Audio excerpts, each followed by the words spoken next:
pessoal, a paz do Senhor. Hoje nós vamos falar a respeito da Batalha do Armagedon, um pouquinho, né, sobre será a maior batalha de todos os tempos, né? Uma batalha como nunca houve. E essa batalha, ela se dará no monte chamado Monte Megido, né? Alguns pronunciam Megido. Então esse lugar, ele existe, né? Ele é um lugar extensivo, né? Segundo os estudos, é extensivo a grande planície de Jezreel, que se estende do meio da Terra Santa, do Mediterrâneo até o Jordão.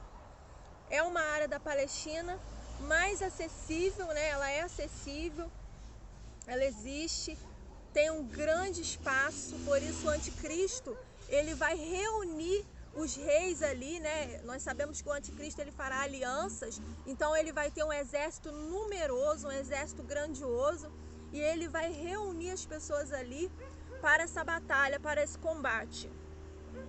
E esse lugar é um lugar bem espaçoso, né? E propício para essa ocasião. Então, nessa batalha, o anticristo inclusive vai encurralar Israel, né? Mas o Senhor Jesus, ele virá também com o seu exército, ele virá com a sua igreja. Nós vemos que Jesus, ele tem um plano com Israel, né? Israel, ele vai aceitar Jesus como Messias. Vai haver o remanescente hebreu, né? O remanescente de Israel, que vai aceitar Jesus como Messias. Então Jesus vem no seu cavalo branco, né? E ele vem triunfar sobre o anticristo e sobre o seu exército. Nós vemos, de acordo com a Bíblia, que o anticristo vai fazer guerra contra o Senhor Jesus, mas ele é perdedor. Apocalipse capítulo 16, versículo 16, nós já falamos em vídeos anteriores, né? E os congregaram no lugar em que em hebreu se chama Armagedon, tá bom? E vamos ver também outros versículos aqui. Apocalipse capítulo 19, versículo 19, vi a besta e os reis da terra e os seus exércitos reunidos para fazerem guerra àquele que estava sentado sobre o cavalo e ao seu exército. Olha só. E o versículo 20 diz assim: a besta foi presa, com ela o falso profeta, que diante dela fizera os sinais com que enganou os que receberam o sinal da besta. Olha só, fazia sinais, ó. E adoraram a sua imagem, né?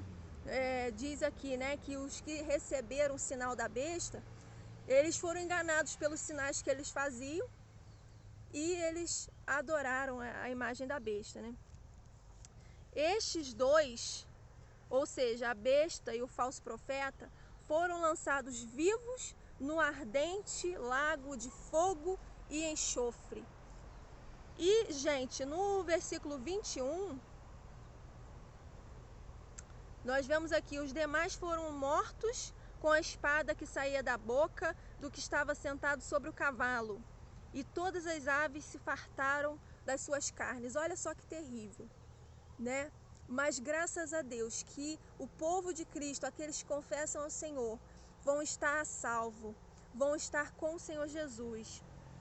Vemos no capítulo 20 de Apocalipse, no versículo 1, adiante, que diz assim: vi descer do céu um anjo que tinha a chave do abismo e uma grande cadeia na sua mão.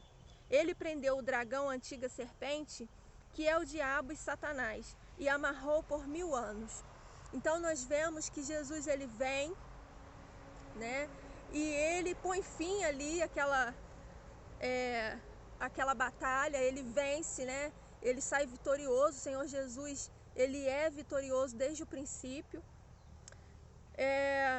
E ele, o que está por trás do anticristo, gente, é Satanás, é o inimigo de nossas almas. Então nós vimos que o falso profeta, né, que realizava sinais, maravilhas diante das pessoas para enganar e pegar adoração para ele, né, para o anticristo. E nós vimos que esse falso profeta e o próprio anticristo, a pessoa do anticristo, o homem, né, esse governante, eles vão ser lançados na fornalha de fogo ardente e enxofre. E nós vemos que quem está por trás é o inimigo de nossas almas. Quem usava essa pessoa, esse homem, o anticristo, era Satanás, né? Eu estou falando assim que usava, mas isso aqui está para acontecer. Então quem vai usar esse homem, que vai chegar no cenário mundial, né? Esse governante vai ser usado pelo inimigo de nossas almas, o próprio Satanás. Então nós vemos aqui que Jesus chega, ele prende o dragão, né? A antiga serpente, o inimigo de nossas almas, e amarra ele por 1000 anos. Por que Jesus amarra ele por 1000 anos? Porque Jesus vai instituir na terra o milênio, esse período, né, que Jesus ele vai reinar com a sua igreja, com o seu povo, vai reinar sobre Israel, né, sobre a terra. Mais pra frente, no próximo vídeo, a gente vai falar sobre o milênio, tá bom?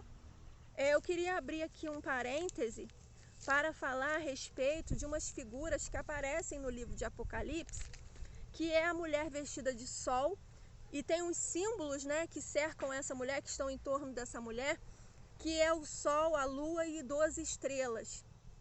Então, nós temos também, vemos que aparece o dragão vermelho e o filho varão. Então eu vou falar rapidinho sobre isso. A mulher vestida de sol. Existem algumas interpretações e muitos acreditam que essa mulher representa a igreja de Cristo. Mas nós sabemos que a igreja de Cristo, ela vai estar na glória, vai estar no céu com Cristo. Então não é descartada, né? Outras interpretações acreditam que representam os santos do Antigo Testamento, os servos de Deus do Antigo Testamento. Também não tem base bíblica para isso. A mais aceita é que esta mulher representa a nação de Israel, né? Alguns acreditam que essa mulher representa a própria Maria, a mãe terrena de Jesus, mas também não tem base bíblica. Porque nós vamos abrir lá em Gênesis, capítulo 37, versículo 9, para que nós possamos entender. Se a gente fizer um estudo aprofundado, existem outros versículos que relatam. Mas vamos pegar esse versículo. Abre aí. Então, Gênesis 37, versículo 9 diz: E sonhou ainda outro sonho. Está falando aqui do sonho de José, tá, gente? E ele contou aos seus irmãos e disse: Eu sonhei um sonho, eis que o sol, a lua e 11 estrelas se inclinavam diante de mim. Então, olha só, o sol, a lua e 11 estrelas. Essa mulher aí, vestida de sol, a lua e 12 estrelas, né, representando as 12 tribos de Israel, representando os filhos de Israel. No sonho de José, né, ele falava sobre as 11 estrelas, porque ele, próprio José, era uma das estrelas, né, para completar 12. Então ele estava ali se referindo aos filhos de Israel. Tá bom, gente? Então, a mais aceita, a interpretação mais aceita é que é a nação de Israel, descartado que é Maria, mãe terrena de Jesus, tá bom? Sabemos que Jesus ele veio do povo de Israel, descendência, né? Jesus ele veio desse povo, o Messias. Então o filho varão representa o Cristo. E ele vai governar, reger as nações com braços de ferro, e ele foi levado, né, para o seu trono, arrebatado para o seu trono. Faz referência à ascensão vitoriosa de Cristo após a ressurreição, tá bom? E o grande dragão é o próprio Satanás, né, o inimigo de nossas almas, não há dúvidas disso. No próximo vídeo vamos falar sobre o milênio. Amém? Fique conosco e até a próxima.